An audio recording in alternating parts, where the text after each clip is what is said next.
Hello, welcome to my channel. If you're new here, my name is Aitza. Thanks for clicking on my videos.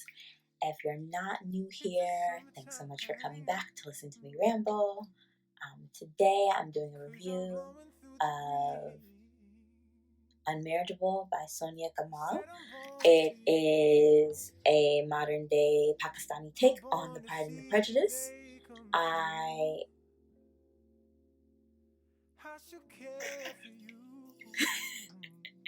It is a modern take on the Pride and the Prejudice set in Pakistan. Yeah, it was my book club's read for February. Yes, for February. The month of love. So let's get started. So, Unmarriageable is about a character named Alice. This is the Elizabeth Bennet in the story. She is the second oldest daughter out of five, in the Bennet family. They got basically swindled by their uncle, and so the home and the fancy lifestyle that they were used to live in was taken away from them. The older two daughters, they went on to work and bring money into the household.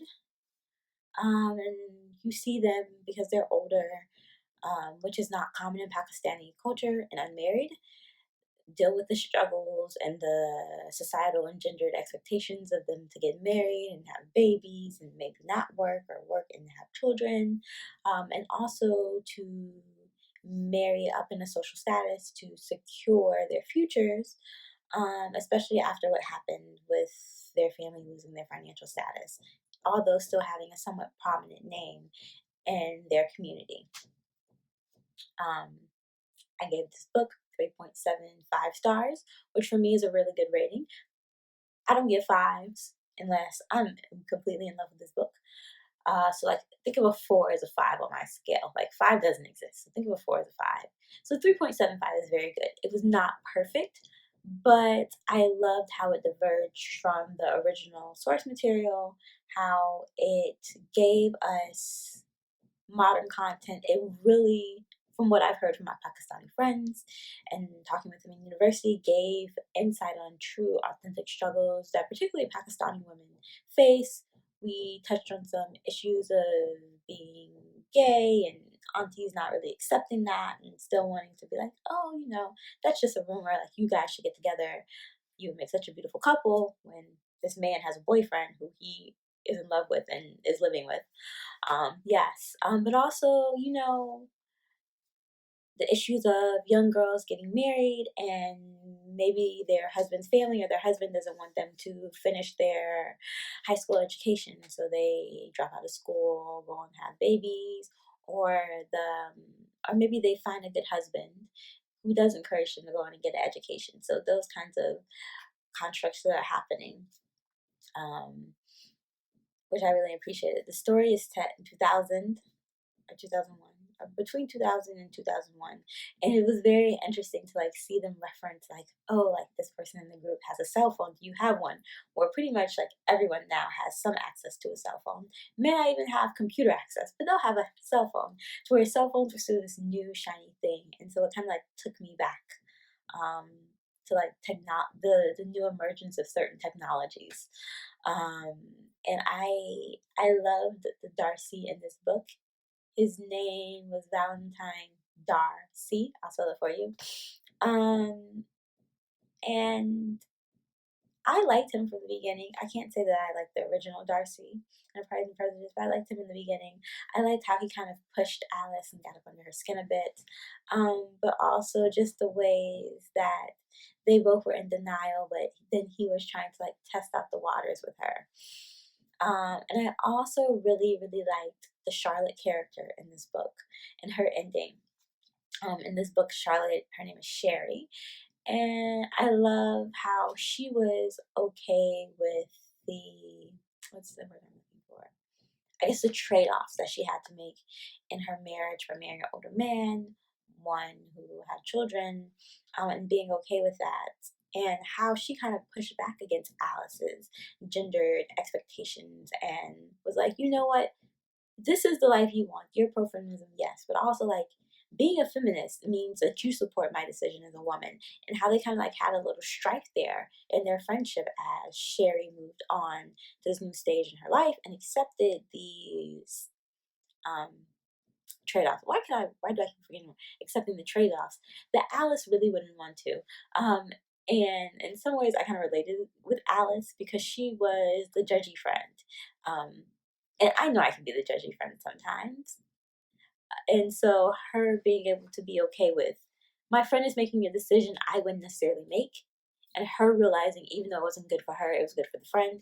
Typically, I'm okay with realizing that because I understand that we all have different lived experiences, and my lived experience can be completely different from yours, and our families have different expectations. And while we all need to decondition ourselves of some things, we just like things, and it's okay to like them, even if they do fall into gendered stereotypes. So if you want to be mothering, nurturing, not cook, be a stay-at-home mom, not because it's something that you've always been told, but you just that's the lifestyle you want. That's perfectly good for you. I would go bored with myself, and probably run away and be a deadbeat mom. Just saying. If I had to stay home with my kids all day. But some people, they really enjoy that. It gives them passion, that gives them joy. And so being okay with that. And I think Alice needed to see like being in a relationship with her Darcy and seeing that he was a forward thinking man. You could maybe even call him a feminist. He was pro education, pro choice. I won't say pro abortion, but pro choice. Um, just generous and kind with his wealth and the way he treated people. I appreciate it. I I would say read it. It was a great read. I really enjoyed at the end how it listed all of these organizations that give back to young girls and young women in Pakistan and around the world who maybe don't have access to sanitary pads or books or school uniforms and all this stuff. So it really mixed in the true and the fiction and highlighting the issues that even today young girls are facing and young women are facing in their lives in terms of gaining access to knowledge and a higher social status. Um, and I did appreciate like even though the mom was a little cuckoo and kind of irritated me some, but I did appreciate the thought of her being like, I want you to marry higher. So she was preaching you marry your equal or higher, which is something you don't see in African American culture. So, like from a cultural standpoint, it was nice to read. You see it, with women all over the world. Even like my African friends and my Caribbean friends, they've been told that. But as someone who's African American, you typically don't hear that. My mom said that. My mom was a little different. But typically, it's like, oh, you have to wait for a black man. It doesn't matter, if he has kids or if he's been to prison or if he's in debt, blah, blah, blah. Who cares if he didn't go to college? And, you have to keep black love alive, all this stuff. So that's something I had to decondition myself of like outside voices. But seeing like a different cultural perspective and seeing how this is a universal thing of use your currency, use your womanhood as a currency to ensure you have a better status in life. It was interesting to read, and I think it's something that needs to be talked about more because I mentioned this book to my running partner because I was reading this whatever. And we were talking about, our foremothers and the choices they made to marry someone who was lighter or white and the consequences it had and like culture being passed down and being accepted by certain groups. And I was like, for a long time, beauty, access to lightness and whiteness was the only currency that some women had. And I mentioned this book because she's a bit darker. Alice is a bit darker. She doesn't conform to the stereotypical norms of, walking in the shade or with an umbrella. She jogs outside. She keeps her hair short, not straight. So not subscribing to the stereotypical views of Pakistani standards. And it made me so happy as someone who is on the darker spectrum of the skin tone globally, kind of in the middle, I guess you could say, in terms of blackness. Seeing a darker skinned woman like get the fairy tale ending of getting the guy who is lighter than her, who has more money than her, because typically light and bright is best, and that's what a lot of us are told. And that's what men are told. You want to lighten your gene pool, you want your gene pool to stay light, um, because access to lightness or whiteness shows wealth, less labor, all these social constructs. And so seeing that pushed against and seeing that norm, that narrative, and the normalization of whiteness and lightness being rejected in the end and winning, that made me so happy.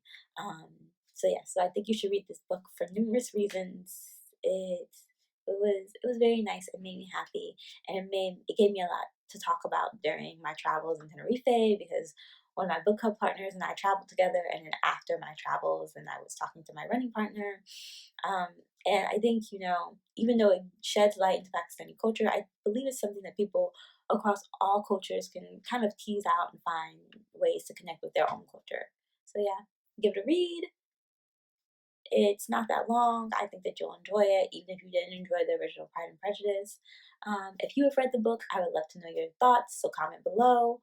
Be sure to give this video a thumbs up, rate, comment, subscribe. I'm trying to make shorter videos, so if you like this shorter format, please let me know. And I'll see you next time. Bye!